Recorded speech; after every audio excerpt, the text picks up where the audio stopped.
To முப்படை training academy. So எல்லாருமே வெளியே தமிழில் பார்த்துட்டு தான் வந்திருப்பீங்க. டிஎன்யூஎஸ்ஆர்பி SIPC 2026 தேர்வுக்கு படிக்கும் மாணவர்களுக்கான ஒரு அலர்ட் மெசேஜ்.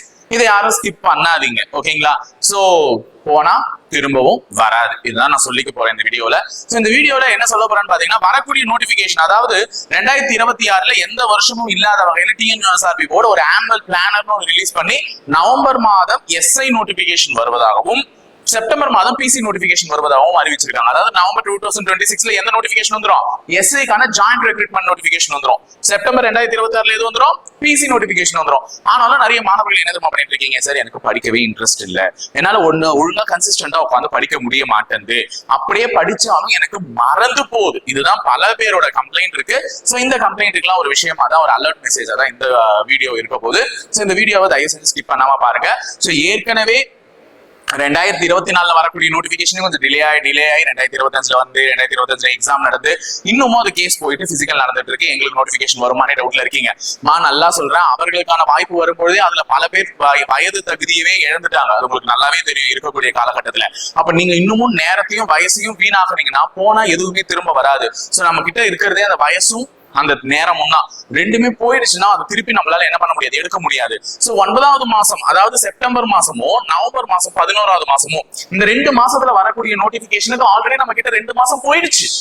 என்ன போயிடுச்சு? ஜனவரியும் போயிடுச்சு, பிப்ரவரியும் போயிடுச்சு. சோ மார்ச்ல இருக்கும். சோ ஏற்கனவே 2 மாசம் போயிடுச்சுன்னா 9ல 2 போச்சுன்னா இன்னும் 7 மாசம் தான் இருக்கு நோட்டிபிகேஷன் வர வரையும். சோ நோட்டிபிகேஷன் வந்ததுக்கு அப்புறமா படிக்கிறேன்னு சொன்னா அது நியாயமா இருக்குமா?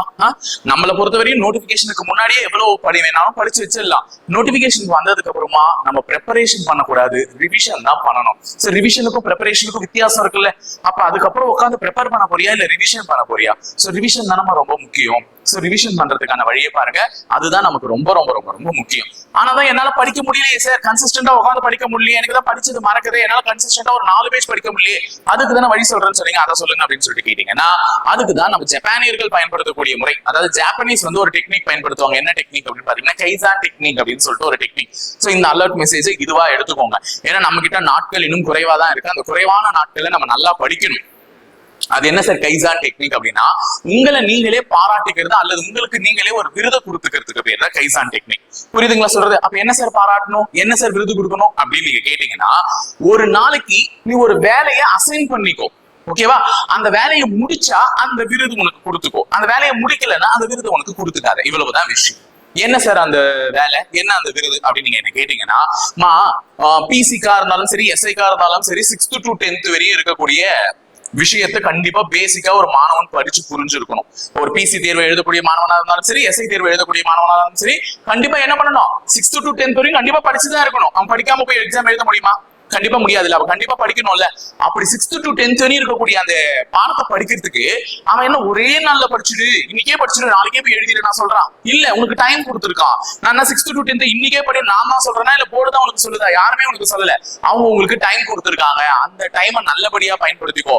6வது படிக்கிறதுக்கு கூட நீ 20 நாள் எடுத்துக்கோ. சார் என்னாலாம் 5 நாள்ல எல்லாம் படிச்சு முடிக்க முடியாது, நான் 20 நாள் எடுத்துக்கிறேன் சார், அப்பதான் 6வது இருக்கக்கூடிய அறிவியலா இருக்கட்டும், சமூக அறிவியலா இருக்கட்டும் பொறுமையா படிப்பேன் சார். எனக்கு 20 நாள் கூட தேவைப்படாது சார், 30 நாள் வேணும் சார். தாராளமா படி. இப்பதான் 4 இருக்குல்ல, இந்த 4 இருக்கும்போது தாராளமா படி. அதாவது ஒரு நாளைக்கு 6வதுல ஒரு பாடமாவது படிச்சுது. சமூக அறிவியல்ல 1 அல்லது அறிவியல் 1, இல்ல அரை பாடமாவது படி. நீ வந்து முடிவு எடுத்துக்கோ, காலையிலே முடிவு எடுத்துக்கோ. இன்னைக்கு சமூக அறிவியல்ல முதல் அரை பாடத்தை நான் படிச்சு முடிக்கணும் அப்படின்ற ஒரு முடிவை எடுத்துக்கோ. அப்படி படிச்சாதான் எனக்கு உயிருக்கு உயிரானவங்க, அந்த போன்ல எல்லாருக்குமே இப்ப உயிர், அதுலதான் உயிருக்கு உயிரானவங்களோட நம்பர் எல்லாம் இருக்கும். சோ அவங்க கிட்ட நான் சாயங்காலம் அப்பதான் பேசுவேன் அப்படின்ற ஒரு முடிவு எடுத்துக்கோ. சோ இதை பண்ணா அதை பண்ணுவேன், இதை பண்ணலன்னா அதை பண்ண மாட்டேன். அதை பண்ணணும்னே இதை பண்ணிடுவேன். புரியுதா சொல்றது? அப்போ உனக்கு ஒரு டார்கெட் இல்லாததுனாலதான் எதையோ நோக்கி ஓடிட்டு இருக்க. டார்கெட் ஒன்னு பிக்ஸ் பண்ணிக்க. அந்த டார்கெட், அந்த விருது எனக்கு வேணும்ன்றத முடிவு பண்ணிக்க.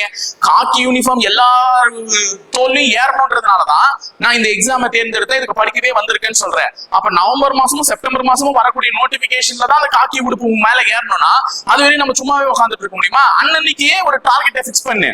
இன்னைக்கு நான் போயிட்டு ஒரு பானிபூரி சாப்பிடணும்ப்பா, எனக்கு ரொம்ப பிடிக்கும் பானிபூரி, நான் போய் பானிபூரி சாப்பிடணும்ப்பா. அப்ப இன்னைக்கு அரை பாடத்தை முடியும், அப்பதான் பானிபூரி.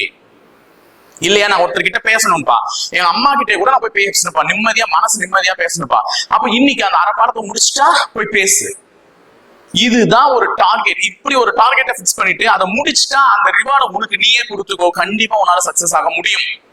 யாராலையும் அது தடுக்க முடியாது. அன்னைக்கு நீ சாப்பிடுற பானிபூரி ரொம்ப சந்தோஷமா உன் தொண்டைக்குழிக்குள்ள இறங்கும். அன்னைக்கு நீ அவங்க கிட்ட பேசுறல்ல, அது ரொம்ப மன திருப்தியோட பேசுவ. ஏன்னா நீ ஒரு விஷயத்த செஞ்சு முடிச்சு சாதிச்சு அதற்கான விருதா அதை நீ பார்த்திருக்க. அப்ப உன்னால முடியும்ல. அதுதான் ஜப்பானியர்கள் அவர்களே ஒரு விஷயத்துக்கு பாராட்டிக்கிட்டாங்க. அப்போ இருக்கும்போது அது மறக்கவும் மறக்காது, படிக்கணும்ன்ற எண்ணமும் வரும். சோ இன்னைக்கு நான் அரைப்பாடம் தான் படிச்சிருக்கேன்னா நாளைக்கு அரையில இருந்து கொஞ்சம் எக்ஸ்ட்ரா படிக்க ஆரம்பிப்பேன். என்னைக்குமே ஒரே இதில் நிக்க மாட்டாங்களா. இன்னைக்கு இவ்வளவு தூரம் ஒருத்த கல் எறிஞ்சானா அடுத்து அதை தாண்டணும் தான் நினைப்பான், திருப்பி அதுக்கு அடுத்து அதை தாண்டணும் தான் நினைப்பான். அப்போ உனக்கான டார்கெட் கொஞ்சம் கொஞ்சமா அதிகமாயிட்டே போகும். நீயும் படிக்கிறதுல இன்ட்ரெஸ்ட் ஆயிட்டு உள்ள வந்துருவேன். அப்ப எனக்கு படிக்க இன்ட்ரெஸ்ட் இல்லை, என்னால கன்சிஸ்டன்டா படிக்க முடியல, படிச்சது மறக்குதுன்ற கதைக்கே வராதிங்க. எல்லாராலையும் முடியும். சாதாரணமா 12th ஃபெயில் ஆனவனாலே யூபிஎஸ்சில ஐபிஎஸ் ஆக முடிஞ்சிச்சு இல்ல. 12th ஃபெயில் படம் பார்த்திருப்பீங்களே எல்லாரும். சார் அது படம் சார். படமா இருந்தாலும் ரியல் லைஃப்ல அது நடந்திருக்கிறதுனால தான் அது படமா மாறி இருக்கு. அப்ப சில பேருக்கு அது நடந்திருக்குல்ல வாழ்க்கையில. அப்போ உன்னாலலாம் கண்டிப்பா முடியும். ஏன்னா நீ 10th பாஸ் ஆயிருக்க, நீ 12th பாஸ் ஆயிருக்க, நீ டிகிரி பாஸ் ஆயிருக்க, நீ ஃபெயில் ஆகல, பாஸ் ஆயிருக்க உன்னால ஏன் முடியாதுன்னு கேக்குறேன். கண்டிப்பா முடியும். உன்னாலையும் நீ நினைச்சதை அடைய முடியும்.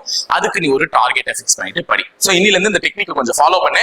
சோ இது படிக்க ஆரம்பிக்காதவங்களுக்கு நான் இப்ப சொல்ற அலர்ட் மெசேஜ் தான். சோ இப்பயே உன் ப்ரிப்பரேஷனை ஸ்டார்ட் பண்ணாதான் அன்னைக்கு வரக்கூடிய நோட்டிபிகேஷன் உனக்கு பெரிய பாரமா இல்லாம இலகுவா இருக்கும். அப்பதான் உன்னால அதை டக்குன்னு தூக்கி போட முடியும். நீ இன்னில இருந்து வச்சுட்டேன்னு வச்சுக்கோ, அது பெரிய பாரமா தான் முதுகுல ஏறி இருக்கும். அந்த பாரம் உன்னை சுமக்க விடாது, அழுத்திடும். அந்த அழுத்தத்தினால நீ எழுந்து நடக்க முடியாது. சோ நீ எழுந்து நடக்கணுமா இல்லைன்னா மங்கி கிடக்கணுமா, அதை நீயே முடிவு பண்ணிக்கோ. சோ இது உங்களுக்கான அலர்ட் மெசேஜா இன்னைக்கு நான் ஓபன் பண்ணி விட்டுட்டேன். சோ இணைந்திருங்கள், தொடர்ந்து பயணிப்போம் முப்படை பயிற்சி மையத்துடன். நன்றி, வணக்கம்.